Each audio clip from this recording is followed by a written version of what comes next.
All right, welcome everybody. This is a brand new Inter Miami podcast called Inside Inter Miami. Joining our family of podcasts at Miami Herald at MiamiHerald.com. I'm your host, Deputy Sports Editor Andre Fernandez. Of course, joined by the person who has covered Inter Miami since day one, heck, since day -1, but when they were even just a thought of being a team, and that's Michelle Kaufman, who has covered not just Inter Miami but international soccer for quite some time. Michelle, you've covered, for people that don't follow your career, you've covered, World Cups, Super Bowls, you name it, Wimbledon, French Open. The level of intensity that it's just mind-boggling the way that this has gone literally from overnight, from 0 to 100, from you being, the one person out there to now hundreds. Tell us a little bit about just how crazy, as we introduce this show and what we're going to talk about, obviously the team Inter Miami. And that guy whose picture is right behind you right now, Lionel Messi, who has skyrocketed everything with not just Inter Miami and the MLS. How's these last few weeks been? Yeah, well, really, my life changed on June 7th.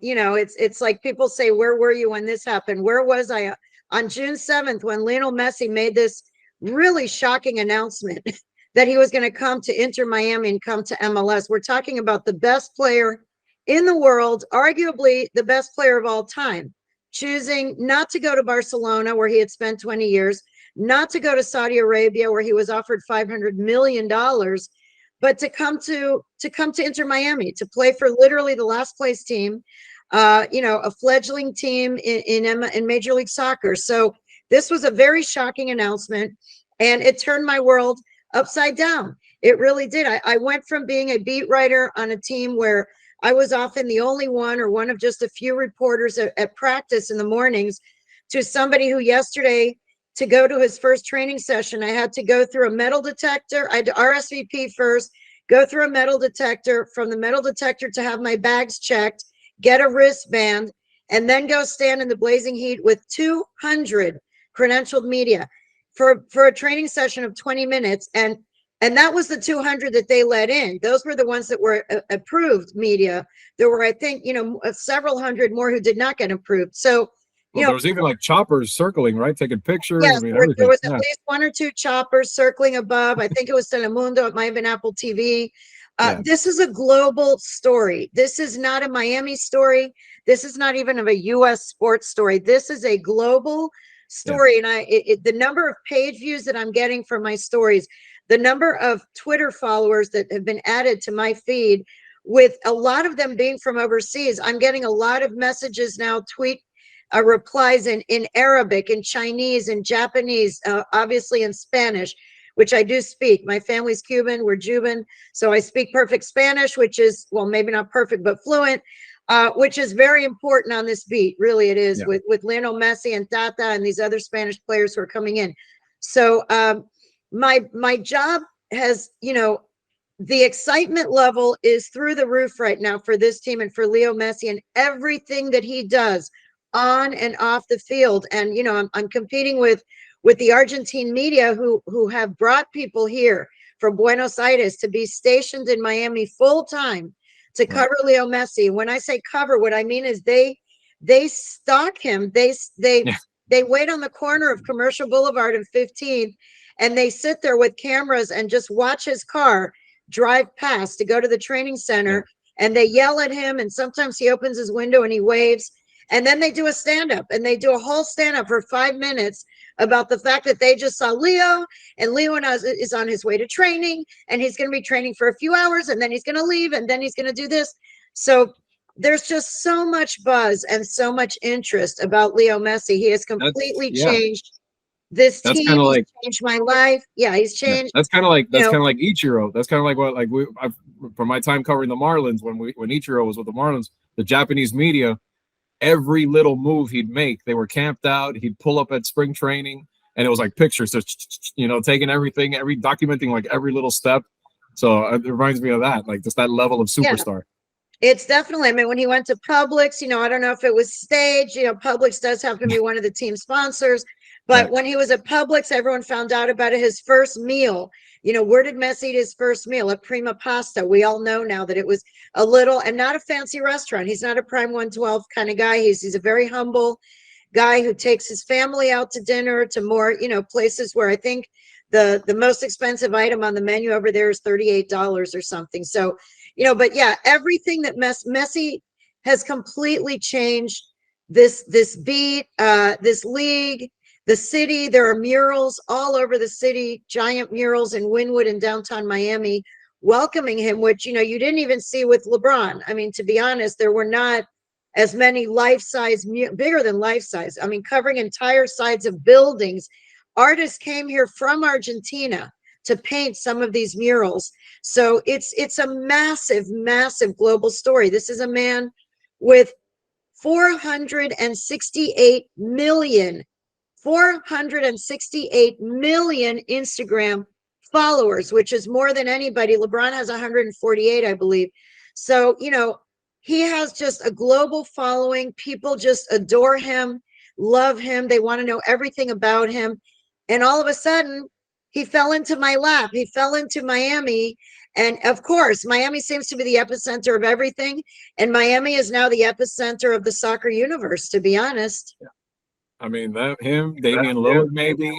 I mean, Tyreek Hill. I mean, it's a magnet for all kinds of superstars. But Michelle, this show, like, just tell the listeners and the watcher and the people that are watching this right now, you can find it and you can listen to it on all the podcatchers, iTunes, Spotify, and of course YouTube and the MiamiHerald.com. But we're going to be diving into Inter Miami, and no one knows the team better than you do, covering it since the beginning, like we talked about.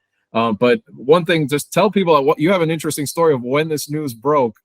You were at the Eiffel Tower, is that correct? I want to know where exactly in the Eiffel Tower were you when this happened, and how did you adjust? I was on vacation. I was on vacation in Paris, which interestingly is where Messi was when he made the announcement. I don't know why he didn't invite me. It's like he knew.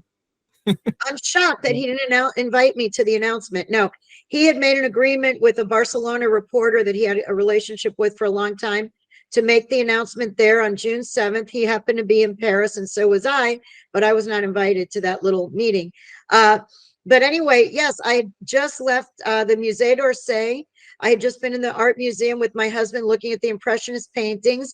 I knew this was hovering over me, that Messi might make the announcement any day, and I feared that it might happen during that, because Phil Neville was fired when I was boarding my flight to go to Paris. So I had to write that story from the plane, which I did. I wrote that story from the plane. Never fails. And then I go to France, and on June 7th, Messi makes his announcement, and I was standing with my husband under the Eiffel Tower. We were taking some pictures, and I got a phone call from somebody telling me that that was probably going to happen on that day, and that I should be near a computer.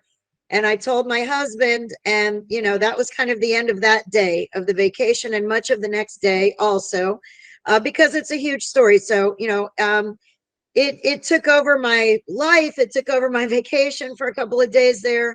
It's truly been a whirlwind. It's been a whirlwind for me since June 7th. The Miami Herald, as you know, if you follow the Miami Herald, we've been producing so much copy. And, I've been writing so many words about this man. It's a really big story. And there's a lot of interest. There's just a real hunger to know everything that there is to know about Messi. Yeah. On that note, if you haven't already, everybody out there, check out a lot of Michelle's stories. She wrote a great profile just about Messi's beginnings. Very interesting the way he went from someone undersized. He had to take those, growth hormones and everything just to become physically the player that he is now. That journey from, such humble beginnings to the megastar that he is now. So if you haven't read that, it's a great piece. Check that one and many others out. And well, we're hearing a lot about the way you're preparing, Michelle, but now that you've seen it in practice, how is Drive Pink Stadium? How's the team getting ready for this insanity that's coming on Friday when this man actually steps on the field and actually plays some soccer? Oh, yeah, there have been a lot of adjustments. Security is completely different at Drive Pink Stadium. So for anyone who has not been to a game in the Messi era, there's sort of the it's kind of like, there's pre-Messi and post-Messi eras of this team.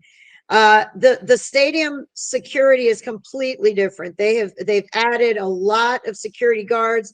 There also are barricades and places that you used to be able to go through. the team, there was a tradition before, which was a very nice tradition. The team would start to get ready at the training facility, which is adjacent to the stadium across a parking lot, and they would walk. The team would walk across the parking lot.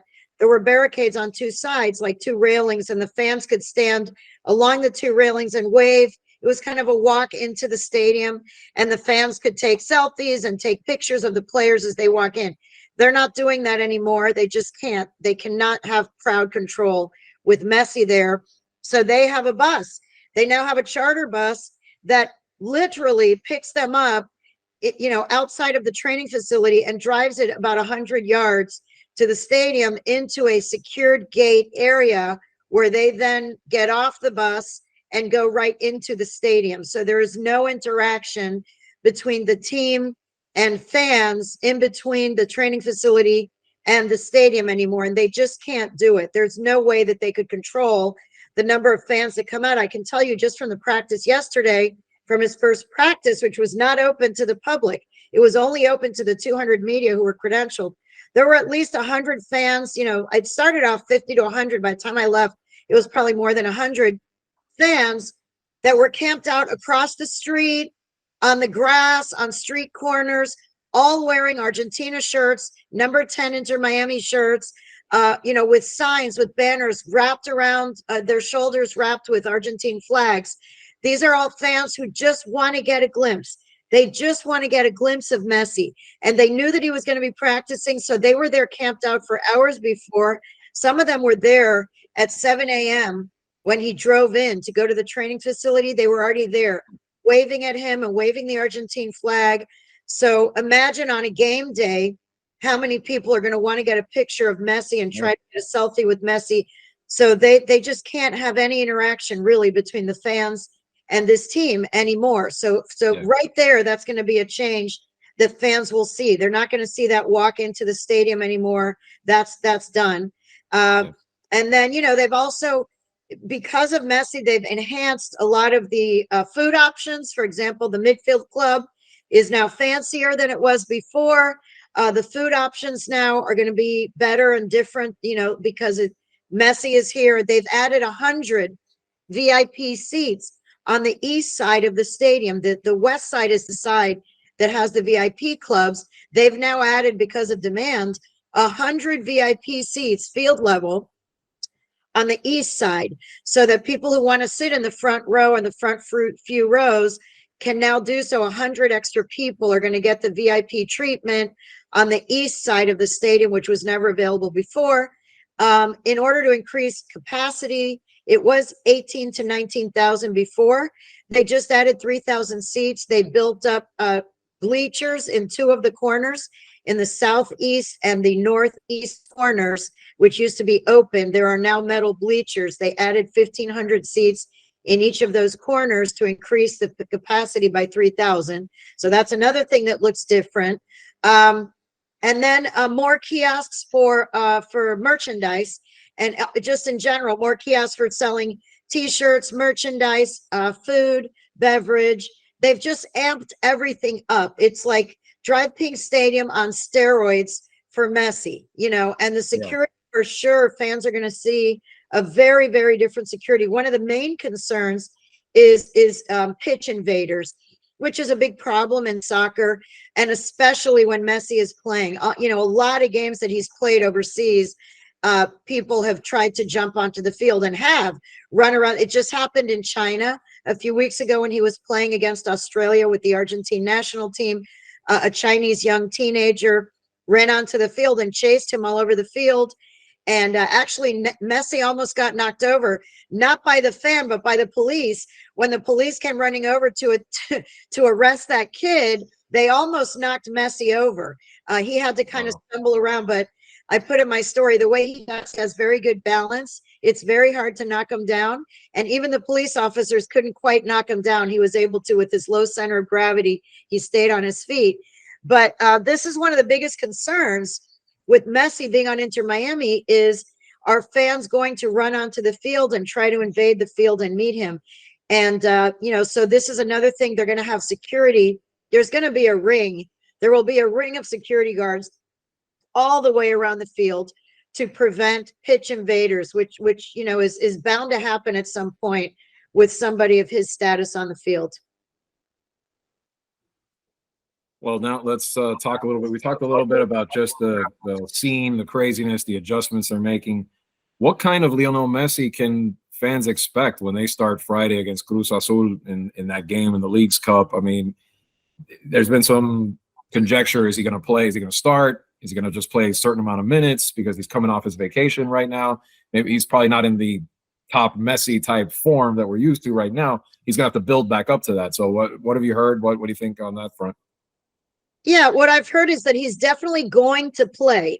He will play. The question is how long he will play or if he will even start. You know, this is a tournament that the team would like to win. The team is in a very tough position as far as the league standings right now. 2/3 of the season are over. It's not even mid-season. There's only 1/3 of the season left of MLS. MLS is on hiatus now for 1 month for people who don't follow as much. And that's another thing. Bringing Messi here, the whole world is now all of a sudden interested in MLS, and they don't really know anything about MLS. A lot of soccer fans around the world have followed it, if at all, very peripherally. They don't even know how it works. They don't know what playoffs are, because in the rest of the world, pretty much whichever team has the best record at the end of the season, that is the champion. They don't do playoffs then. They don't then start playoffs. In most places around the world, if your team finishes in first place, it wins the championship and they get the trophy. So, and they have promotion and relegation in Europe and stuff like that. So I've actually gotten some emails and texts from fans around the world that want to know, is Inter Miami in danger of relegation? If they don't lift up from last place, what's going to happen? Are they going to be relegated? Yeah. And I have to explain that there is no promotion and relegation in MLS, although some people think that would be a great idea. So a lot of people don't even understand how this league works or you know, what's going on. But 1/3 of the season remains. There are 12 games left that Messi will be able to participate in out of 37 games total. So really only 1/3 of the games are left. And Miami is in last place. Miami's in last place and has to earn about 25 points out of they have to earn about 25 points that, you know, to reach to really secure a playoff spot. So it's going to be very tough, even with Messi, even with Busquets, even with Jordi Alba. It's going to be hard for this team to dig out of the hole that they're in. So I think a lot of the focus from management is going to be, and from Tata, to try to win a cup. They have 2 cups this summer that they can try to win. The U.S. Open Cup, they're already in the semifinal. Okay, the semifinal is August 23rd at Cincinnati. If they win that game, they're in the final. And Jorge Mas said yesterday that it is possible that they would play the final at Hard Rock Stadium. That if they are going to be the host of the final game, they would move that game to Hard Rock Stadium, because the demand is going to be huge for the U.S. Open Cup final, you know, for Messi's first time, and they could maybe lift a cup. And I think that's the image that they would love, is to have Lionel Messi lifting a cup. It doesn't matter what cup. He could lift a solo cup, a Dixie cup, you know, a coffee cup, any anything. kind of cup, a coffee cup, a mate cup, anything. They want him to lift a cup with all of the team around him and have some kind of positive image for a team that is literally in last place right now. He's coming to the worst team. So this cup now that he's going to be playing in on Friday night is called the Leagues Cup. And again, a quick primer. This is a brand new tournament, Leagues Cup. It's between all of the teams in MLS and all of the teams in Liga MX, the Mexican League. I think it's 77 teams or so altogether. Anyway, all the teams from both leagues will be playing each other. They'll be playing in a World Cup style format. They're in groups. There's a group stage, and then there's the knockout stage. And then whichever team wins this gets to move on to the CONCACAF Champions League. So this is a brand new tournament. And what better way to promote this tournament than having Messi play in the opening game? This is a really big deal. So, it's going to be on Apple and everything else. And, so Messi will play. There's no question that Messi is going to play. I am not sure that he would even start. I see a situation where he comes in off the bench. Everybody gets very excited and Leo Messi, and he comes in and everyone gets super excited and he plays. Yeah, and maybe plays 15 or 20 minutes even. I'm not sure if he'll even maybe play a half hour. I don't see him playing the whole game. I'm not even sure that he'll start. Maybe he will. But you know, when someone starts, they don't usually want to take him out very quickly. You know, it's more likely to me that he will come in off the bench. That's a more likely scenario. No one has said for sure. But he will play, and this is a tournament that, again, it's a brand new tournament. This is another one where if they have two opportunities to lift a cup, I'm not sure the MLS Cup is a realistic opportunity because they're so far down in the standings. If he works miracles with his new teammates and elevates the whole team, it would be an incredible, incredible fairy tale story. A more likely scenario would be that they lift a cup in the US Open Cup, which is an all-comers tournament that's been around 104 years, and it's never going to have as much coverage as it will for that semifinal against Cincinnati. And the other one is the Leagues Cup. So this is where Messi is going to start. You know, this summer, he doesn't play his first MLS League game until August 26th at New York Red Bulls. That will be his first league game, August 26th. Between now and then, he's going to be playing in Leagues Cup and US Open Cup. That's how he's going to kind of get acclimated to the league. Well, it shows you too the growth of the MLS as a league, because, you know, if you go back, I mean, correct me if I'm wrong, but I think in recent, I don't know how many years it's been, a very short amount of time, it seems like the league's almost doubled its size. You have expansion teams almost every year. Now it's a 30, 32 team league. And on top of that, you're playing these types of tournaments. It's very similar. I'm a Premier League fan. In the Premier League, you have the FA Cup and you have the main schedule you were talking about. Plus, like you said, it's very interesting seeing the concept of, we're not used to relegation and promotion to go to the Champions League tournament later on. We have our one league, and we have playoffs, and we're used to that concept. You know, in America with the NFL or the NBA, we're used to a playoff format. Around the world, a lot of people aren't. So that's obviously very interesting. But I think what you're saying, the impact he can have, not just to this team, but to this league. How much do you think? I mean, it can really, I think, start to narrow the gap, I think, worldwide between MLS and the prestigious European leagues that have been around for so long. Yeah, absolutely. I mean, Jorge Mas, for anyone who's ever met him or heard him, he is a big dreamer. He is a big dreamer, and he thinks anything is possible. He really does. And I told him flat out, you know, when I first talked to him after this happened, I did not really think that he was going to pull this one off. He's been talking about bringing Messi here for 3 years plus. And, you know, I thought, well, good for him. Good for Jorge. He's a dreamer.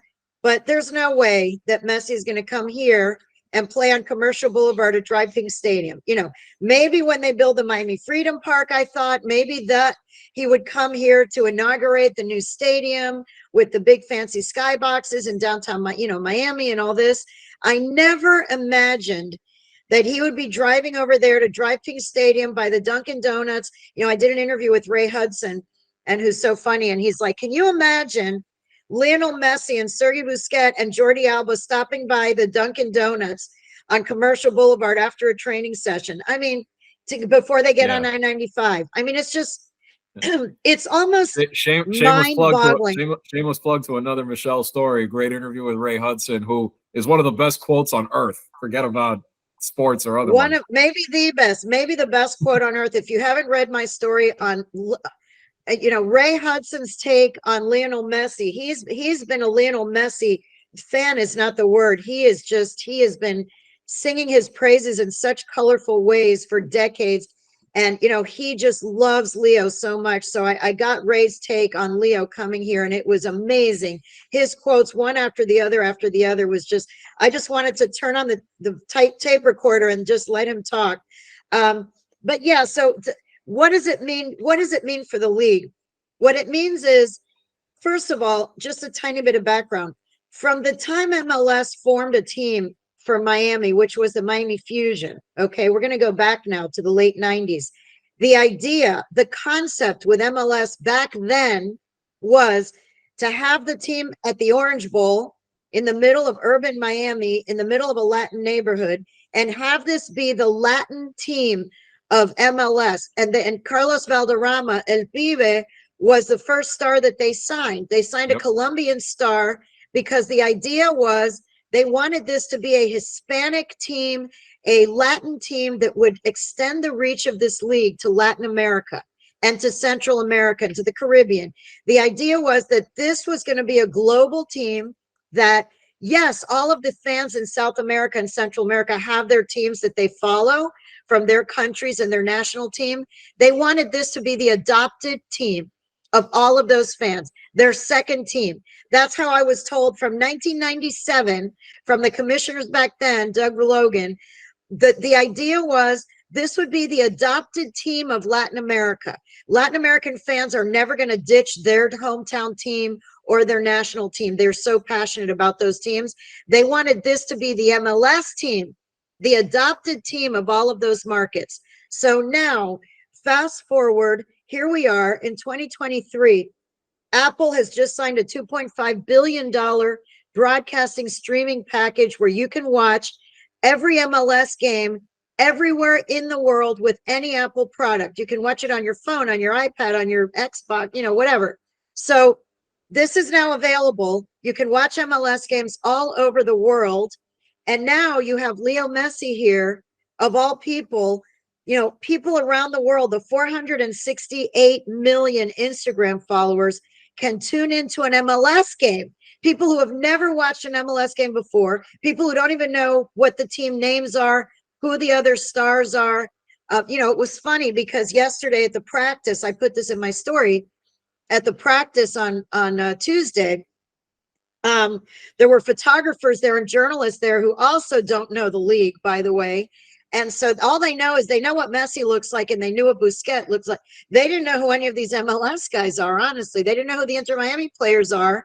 And so there were two photographers standing there and one of them says, "Where's Messi? Where's Messi? ¿Dónde está Messi?" And then the other one says, "He's right there by the blonde guy. Ahí al lado del rubio, está al lado del rubio." Okay, the rubio, the blonde guy that he was talking about was Joseph Martinez, the leading scorer of this team, a member of the Venezuelan national team, and the MLS MVP in 2018. That is who the Rubio, Rubio. Yeah. Yep. So in other words, MLS is but he becomes a random guy to that guy and not Joseph Martinez. Right. Yes, exactly. So the thing is with Messi joining this team, he is going to expand the reach of MLS. Fans all over the world are now going to be looking at the standings. They're going to get to know the names of the teams. They're going to start watching games on Apple, and they're going to start to, maybe like other players that they see, or become a fan of another team even, or start following the transactions, the trades, the movements of, of players and stuff like that, which at this point really has been mostly fans in the United States. They want to extend that fan base all around the world. And with Messi being in Miami, this is going to reach the tentacles of this league are going to reach globally because of this partnership of Messi, Inter Miami, MLS, and Apple. And what a great way to extend that beyond. Then you have the World Cup coming in 2026 here. We're going to be one of the sites. And then Copa it just goes America on and on. First. Copa By America the way, too. Copa America is next summer. Copa America 2025 is going to be hosted in the United States. Miami surely will be hosting games. So again, they're going to have Messi and his friends playing here on U.S. soil, leading into Copa America 2025, leading into World Cup 2026. I mean, it's not by accident that all of this happened. This was not just another transaction in MLS. This is a global transaction that involves Adidas, it involves Apple, it involves MLS, it involves, of course, Inter Miami and Lionel Messi. It's just like a giant partnership to raise the level and the status and the exposure of soccer in the United States between now and 2026. And I think it's going to be massive. I can tell you, as the beat writer who's covering this story, I have already seen the impact in the 1 week that he's been here. I think he landed exactly 1 week ago. The impact that he's already had on MLS and on Inter Miami is just stunning. And what he can do here over the next 2 years, 3 years, leading into the next World Cup is going to be massive. And it will raise the exposure, and it's going to bring other players. a lot of young players, including 2 young ones who are about to sign with Inter Miami, who are signing this week, one of these days. A very young 20-year-old star from Argentina, another one from Paraguay. You know, players around the world now, young players who are deciding where to go. The idea of coming to MLS and playing on Messi's team or getting to play against Messi in the same league that Messi's in, it raises the status and the profile of this league, you know, in a huge way. Yeah, I mean, I read there's rumors of Suarez too. I mean, that's another major level soccer superstar too. Level. We're not talking some young kid either. That's been accomplished. I mean, that's the kind of caliber player that could, you know, at least just the fact that even that's being considered is you hear that and you're like, wow, they could not only turn this into just a spectacle it is, but it could be a super team of sorts that could be put together, you know, if not for this season, maybe for next season as well. But you called Jorge Mas a big dreamer, and I have many fond memories of talking to him back in the day when he would go be on the Columbus football sidelines. And I'm glad to see that this has worked out for him and that they're having success for him for sure. But you know, Michelle and I will be, you know, on a weekly basis coming to you with all of this type of information and more on Inter Miami, on Messi, of course. Everyone else that has already joined him may join him in the near future. And the next big chapter is Friday. Inter Miami facing Cruz Azul in the Leagues Cup. Let's see when he makes his debut. Maybe he makes that grand entrance you were talking about, which makes a lot of sense that they would bring him in, you know, maybe early in the second half, let the place go crazy and go from there. So it'll be fun. It should be fun for sure. Yeah, absolutely. It's going to be a fun ride. I mean, it's going to be a fun ride. I don't know what's going to happen. It's a really, really interesting sports story to follow from now through the end of the season and into next season. Like you said, you know, I know one thing Jorge is trying to get the league to persuade the league to relax the rules a little bit, to allow more big signings. You know, they're very, very structured. Their roster rules are impossible to understand, even as someone who's covered the league as long as I have. So, you know, they are working. I talked to Don Garber the other day, the commissioner. They are going to probably relax some of the rules so that some other teams can also bring in players. You know, Jorge wants to make this league. You know how he puts out big statements. Jorge wants to make MLS one of the top 2 to 3 leagues in the world. He absolutely believes that MLS at some point can compete for players with the EPL and with La Liga, and now Saudi Arabia that's throwing around huge amounts of money. He believes that MLS is at a point right now in its history where it can compete, and one of the ways to do it is to relax the rules. And if they relax the rules, I could see Luis Suarez somehow ending up here too. It's going to be really interesting. Very, very interesting what's going to happen here over the next 6 months. Well, Michelle and I will be here to guide you through it on a weekly basis. Like you said before, this is Inside Inter Miami, the Miami Herald's new podcast on Inter Miami and all things Lionel Messi, soccer, and otherwise. Michelle, thanks for this as always, and we look forward to talking to you next week after he makes his debut and kind of looking back on how that went and go from there as we progress into the next few months of Messi Mania. Yes. All right. Well, I'm excited. I'm excited for this new podcast. I've been doing a lot of radio shows, by the way. I always do a lot of radio shows, but lately, since Messi signed, I've done radio shows everywhere. In New Zealand. Yep. I've done radio shows in New Zealand, in Ireland. I've for the BBC. You know, I've been called by a lot of different radio stations and podcasts around the country, and I'm glad that the Miami Herald, we're now going to have our own platform and our own place to talk Inter Miami, because I can talk Inter Miami until I'm blue in the face or pink in the face. You know, it's a very exciting topic. Like I've been covering this team from day one, from the day that David Beckham in February of 2014 announced at the PAM Museum on the waterfront that he wants to have a team in Miami. Yep. That was 9 years ago, and here we are with a team, not exactly on the Miami waterfront, but with Leo Messi wearing number 10 in pink and black. So, yep. You know, it's going to be an exciting team to cover. No matter what happens, win or lose, there's going to be storylines, and I'm going to be at the front line on the sidelines. So I'm happy that we have our own platform now that we'll be able to talk Inter Miami, and later on other things too. I'd love to talk about the Women's World Cup also on the next episode. Definitely. We'll have that. And we'll also have some guests too from time to time on the show. Yes, and we look forward to bringing it to you. For Michelle Kaufman, I'm Andre Fernandez. Thank you for listening. Thank you for watching. and we'll see you next time.